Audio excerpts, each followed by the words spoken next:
Figure it out. Find all the other angles inside the following rectangles. इस rectangle के हमें बाकी angles find out करने हैं।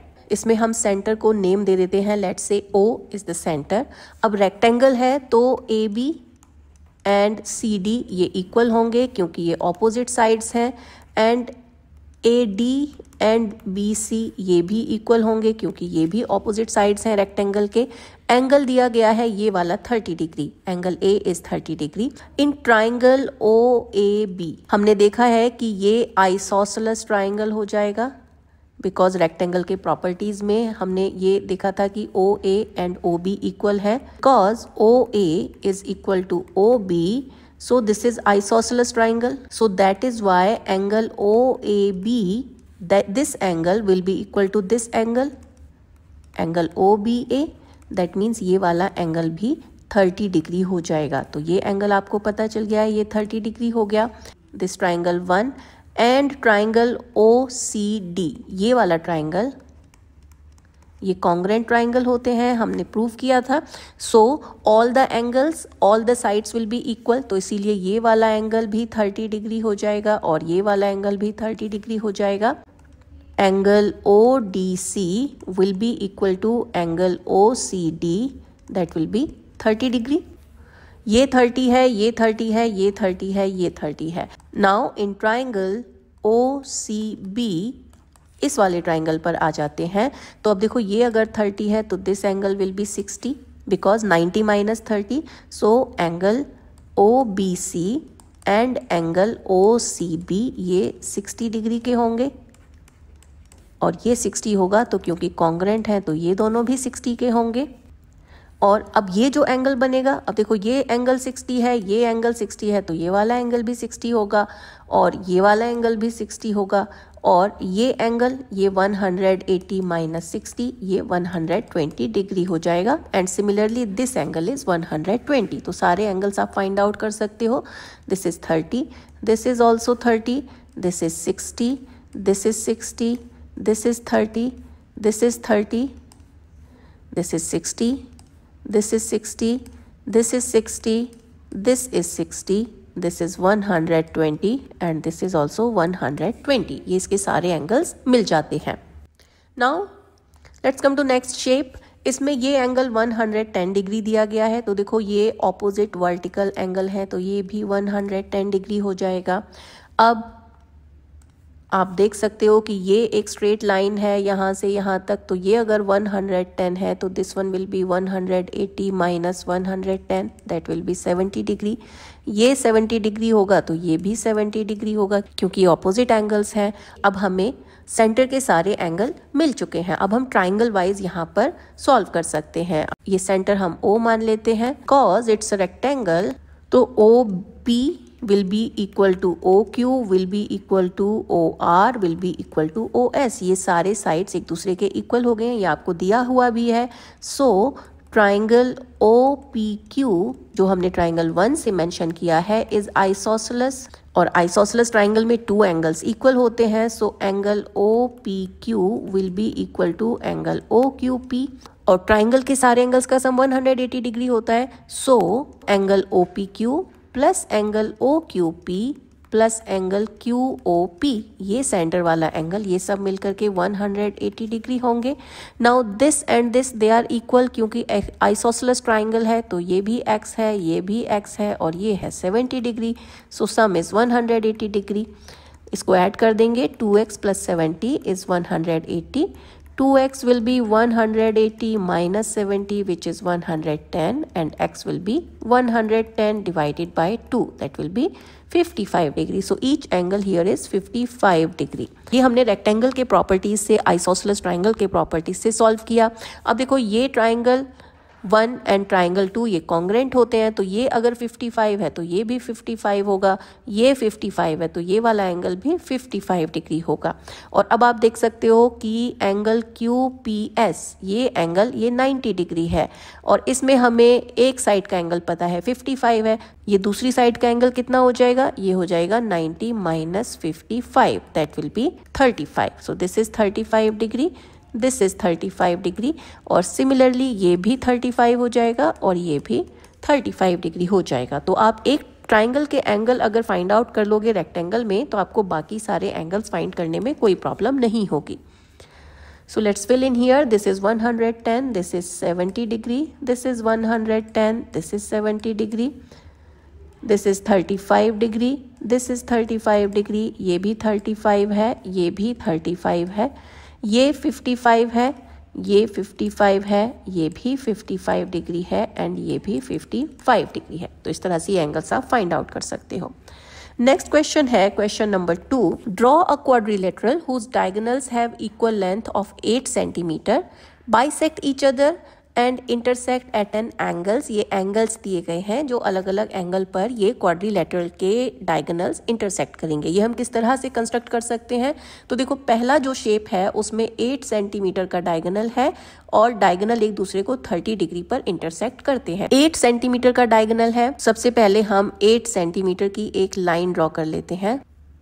दिस इज 8 सेंटीमीटर लाइन और इसमें ये मिड सेक्शन 4 है क्योंकि ये डायगोनल बाइसेक्ट करते हैं। तो यहाँ पर इस पॉइंट पर हमें 30 डिग्री का एंगल बनाना है। तो लेते हैं इसे, अकॉर्डिंगली आप रोटेट कर लो और इसे यहाँ मिड पॉइंट पर हम रखते हैं विच इज़ 4 सेंटीमीटर और इस पर 30 डिग्री का लाइन हमें ड्रॉ करना है। तो अब देखो 30 डिग्री यहाँ है, ये 30 डिग्री है, तो हम 30 डिग्री से मैच करता हुआ लाइन जो सेंटर से जहाँ पर 4 सेंटीमीटर है वहाँ से होता हुआ जाए, ये हम ड्रॉ कर लेते हैं।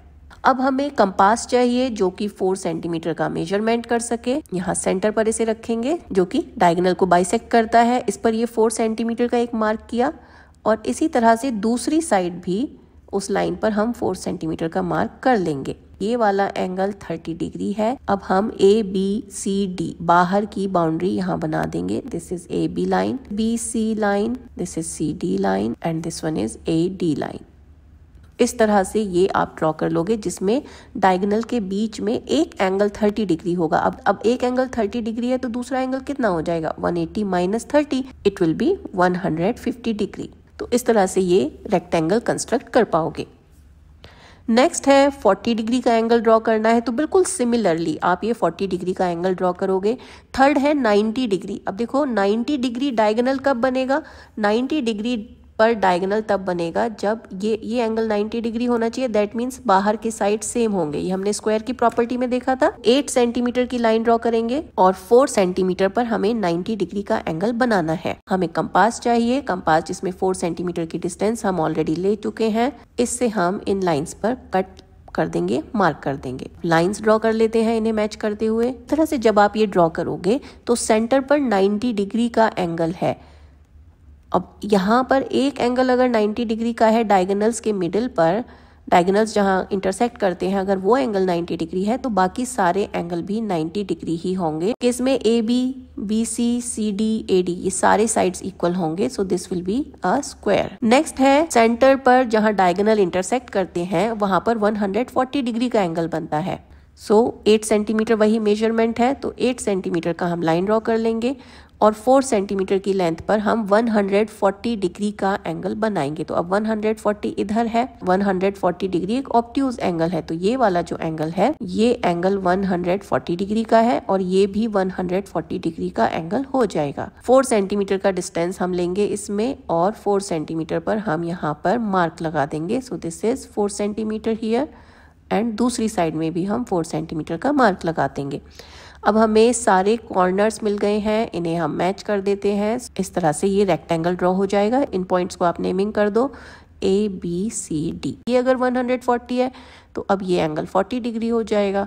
This will be 40 degree. Now question number 3, consider a circle with a centre O। एक सर्कल बनाना है जिसका सेंटर है O। Line segments PL and AM are two perpendicular diameters of the circle. Circle के अंदर diameter बनाए गए हैं PL and AM.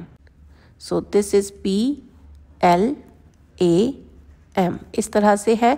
और अब हमें बताना है कि अगर हम ये लाइंस यहाँ ड्रॉ कर दें तो ये किस तरह की शेप बनेगी। तो it will be a square. क्यों स्क्वायर होगा? हम एक सर्कल ड्रॉ कर लेते हैं। अब हमें इसमें डायमीटर बनाना है। तो let's say this is the diameter. एक हम इस तरह से बना लेते हैं स्ट्रेट वर्टिकल लाइन और इस पर हमें 90 डिग्री का, परपेंडिकुलर का मीनिंग हो गया 90 डिग्री। तो आप कोई मिस्टेक ना करो, इसके लिए आप प्रोट्रैक्टर यूज़ कर लो और यहाँ 90 डिग्री पर ये इधर आपका मार्क आएगा। यहाँ से आप ये लाइन इस तरह से ड्रॉ कर सकते हो। ये सेंटर O है। अब देखो सर्कल के अकॉर्डिंग अगर आप देखोगे तो OP, OM, OL and AP ये सब इक्वल है बिकॉज ये इसकी रेडियस है। तो दैट मीन्स डायगोनल एकदम मिड पॉइंट पर तो इंटरसेक्ट हो ही रहे हैं। और ये जो एंगल है ये परपेंडिकुलर है, दैट मीन्स ये 90 डिग्री का एंगल है। तो ये 90 डिग्री होगा तो ये भी 90 डिग्री होगा। इसी तरह से बाकी जो दोनों एंगल होंगे ये भी 90 होगा और ये भी 90 होगा। तो सेंटर पर 90 डिग्री बन गया है टू लाइंस के एक दूसरे को इंटरसेक्ट करने से। तो ये स्क्वायर की प्रॉपर्टी है, क्योंकि स्क्वायर में ही ऐसा होता है कि डायगोनल्स जब एक दूसरे को इंटरसेक्ट करते हैं तो वो 90 डिग्री पर करते हैं। So this will be a square. अब इसमें आप देख रहे हो कि OP, OM, OL and OA ये सब रेडियस ऑफ सर्कल है, इसीलिए ये इक्वल है। That means O bisects the lines PL and AM। In lines को O बाइसेक्ट करता है और O वैसे भी सर्कल का सेंटर पॉइंट है। बिकॉज PL और AM ये एक दूसरे के परपेंडिकुलर हैं, ये परपेंडिकुलर का साइन है। So angle POA it will be 90 degree, so it will be angle POM।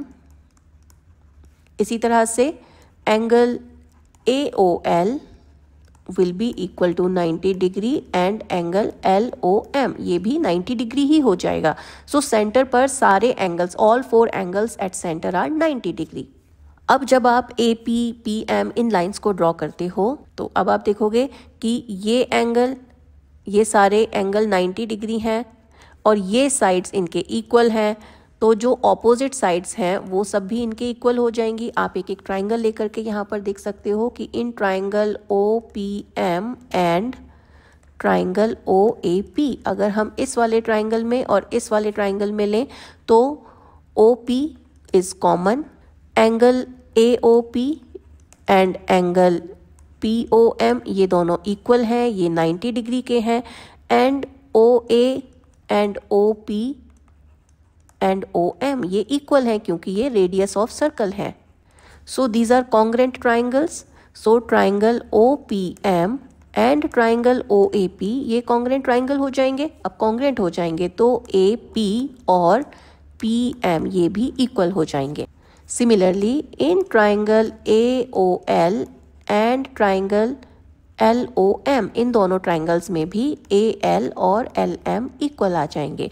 So when all 4 sides are equal, अब ऑल 4 साइड्स इक्वल हैं, डायगोनल्स एक दूसरे को 90 डिग्री पर इंटरसेक्ट करते हैं, so it is a square.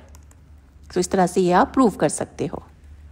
Now question number 4, we have seen how to get 90 degree using paper folding। Paper folding, जब आप पेपर को इस तरह से एक पेपर लेते हो, उसे बीच में फोल्ड कर देते हो मिड लाइन पर, और फिर अब वो हाफ साइज में रह जाता है और अब आप उसे फिर से इसके मिड लाइन पर फोल्ड कर देते हो तो वो 1/4 साइज में रह जाता है।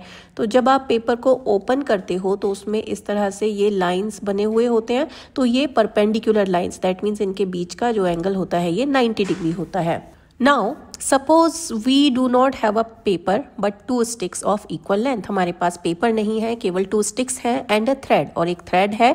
How do we make an exact 90 degree using these? अब हमें और कोई टूल नहीं मिला है, इन्हें यूज करके हम 90 डिग्री किस तरह से बना सकते हैं। That means 2 sticks दिए गए हैं, इक्वल साइज के हैं, और हमें एक थ्रेड दिया गया है, हमें इसे यूज करना है।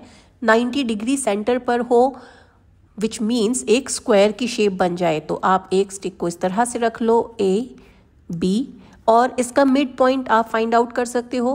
आप दूसरे स्टिक को इधर इस तरह से रख सकते हो। अब आपने एग्जैक्टली रखा है कि नहीं रखा है ये हम अभी बात नहीं कर रहे हैं। Let's say these points are C and D।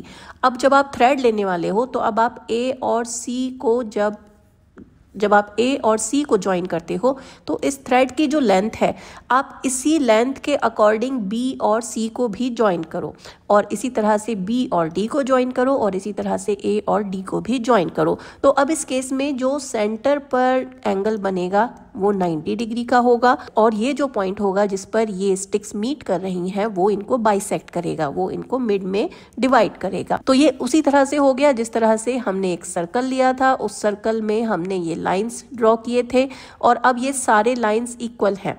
तो जब ये लाइंस इक्वल होंगे अंदर, तो जब आप थ्रेड इस तरह से कवर करोगे, जब आप इस पर थ्रेड इस तरह से घुमाओगे, 4 साइड्स इक्वल आएंगे। तो यही आप यहाँ पर करने वाले हो कि थ्रेड के मेजरमेंट के अकॉर्डिंग आप ये स्टिक्स को एडजस्ट कर सकते हो। तो ये एक स्क्वायर की शेप बनेगी and this will be done. Next है question number 5। We saw that one of the properties of a rectangle is that its opposite sides are parallel. Rectangle की प्रॉपर्टी है कि जब आप रेक्टेंगल ड्रॉ करते हो तो ऑपोजिट साइड्स पैरेलल होते हैं। Can this be chosen as a definition of a rectangle? तो क्या हम ये कह सकते हैं कि जिस शेप में आमने सामने के लाइंस पैरेलल होंगे वो रेक्टेंगल बन जाएगा? क्या ये हमेशा इसी तरह से होगा? In other words, is every quadrilateral that has opposite sides parallel and equal a rectangle? That means अगर हम कोई 4 लाइंस की शेप बना दें जिसमें आमने सामने के लाइन ऑपोजिट लाइंस पैरेलल हो और इक्वल हो, तो क्या वो रेक्टेंगल होगा? तो आपने रेक्टेंगल की डेफिनेशन देखी है कि रेक्टेंगल में पैरेलल लाइंस तो होती हैं ऑपोजिट लाइंस, लेकिन इसके अलावा और भी यहाँ पर कैरेक्टरिस्टिक होते हैं। इसके डायगोनल्स होते हैं वो इक्वल होते हैं। थर्ड पॉइंट हो जाएगा कि डायगोनल्स बाइसेक्ट करते हैं एक दूसरे को, और रेक्टेंगल के डायगोनल्स के थ्रू जब ट्राइंगल्स बनते हैं अंदर तो टू डिफरेंट आइसोसेलेस ट्राइंगल बनते हैं डायगोनल्स से। अगर इनमें से कोई एक प्रॉपर्टी भी मैच नहीं होती है तो वो रेक्टेंगल नहीं हो सकता है। तो क्या ऐसा हो सकता है कि ऑपोजिट लाइंस पैरेलल हों लेकिन फिर भी वो रेक्टेंगल ना हो? तो यस इट कैन। आप देखो ये पैरेलल लाइंस हमने लिए, अगर हम इन्हें इस तरह से ड्रॉ कर दें दूसरा पैरेलल लाइन का सेट कि ये लाइन इसके पैरेलल है और ये लाइन इसके पैरेलल है, तो अब ये पैरेलल लाइंस तो हो गए हैं, लेकिन जो डायगोनल्स हैं वो डायगोनल्स तो एक दूसरे के इक्वल नहीं है। यहाँ डायगोनल्स एक दूसरे से डिफरेंट होंगे तो ये रेक्टेंगल नहीं होगा।